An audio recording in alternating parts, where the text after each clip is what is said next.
Good morning and a very happy Wednesday to you. As we look at our current temperatures right now, mild conditions outside at this time in the 60s across the area, even in Cherokee County and Murphy right now, 56 degrees, 63 for Altamont, Dayton, Athens, 68 in Chattanooga, Scottsboro's at 64, so is Dalton. And wind is blowing lightly from the southwest at 3 miles per hour. Now, I said this yesterday, I'm going to show the same graphic again and kind of emphasize it another time.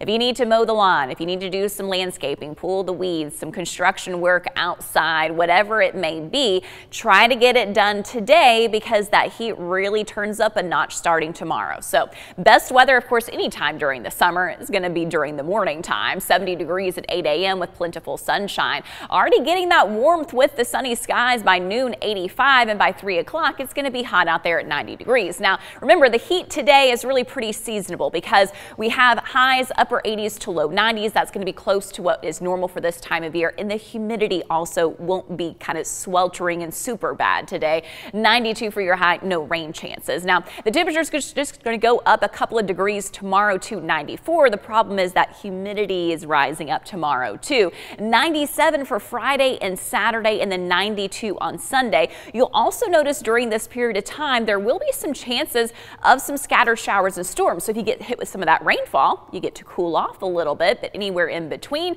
it's just about the heat and humidity. So combining those two together, that's how we get our heat index, and this is what we're looking at. So 93 for your max heat index today. Generally the heat index about 1-2 degrees above what that true air temperature is. But by tomorrow, 100 with peak heating in the afternoon, 108 on Friday, 105 possible on Saturday, and 99 on Sunday. So these are the days that we're talking about having to watch out for that heat and being aware of your body, taking those breaks in the shade, even better yet inside in the air conditioning, drinking plenty of water, and not working too hard in the middle of the afternoon outside. Now, when we talk about impactful hot weather today through Friday, if you're watching first thing this morning, some of these reds through here have been changed to pink because it went from a watch to a warning. So we now have larger swaths of excessive heat warnings, heat advisories in orange, and this one section of red is an excessive heat watch. And you'll notice how that's progressed further to the east and even includes a couple of our counties. Now,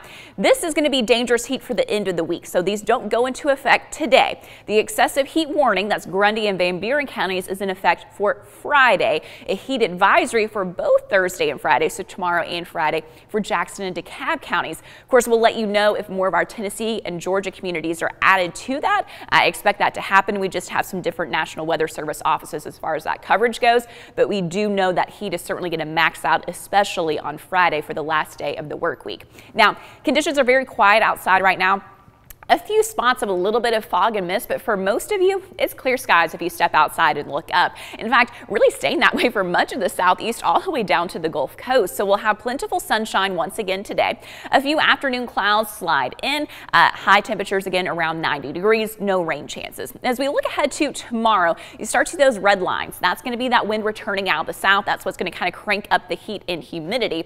A few isolated showers and storms are going to be possible for your Thursday, along with a mix of sun and clouds. Even a little bit of activity possible on Thursday night, even after sunset. For Friday, that's going to be the peak day for that really bad heat. That heat index again topping out near 108. So generally from about 105 to 108 for that max heat index, with some widely scattered showers and storms. That's going to provide a little bit of relief from the heat, but that's going to be it. And then for Saturday, more of the same with a partly sunny sky and a few of those showers and storms here and there. So you can hope for some rainfall to help cool you off. Of course, then once the rain ends, you're just going to really feel the muggy conditions during that period of time. Pointed this out last half hour, but notice those morning time lows go from the 60s to the 70s. That's an indicator of how humid the air will be. Today, highs upper 80s to low 90s. It's still going to be a hot summer day, but a kind of normal, typical summertime heat. There you go. You know, she mentioned it. I've learned this over the years with you and Carnes and the gang. Just the closer they get with those high numbers, the temperature, and then that low in the morning, I mean, oh boy, that's when it starts to hurt. Yes, that's that soupy air that you really feel.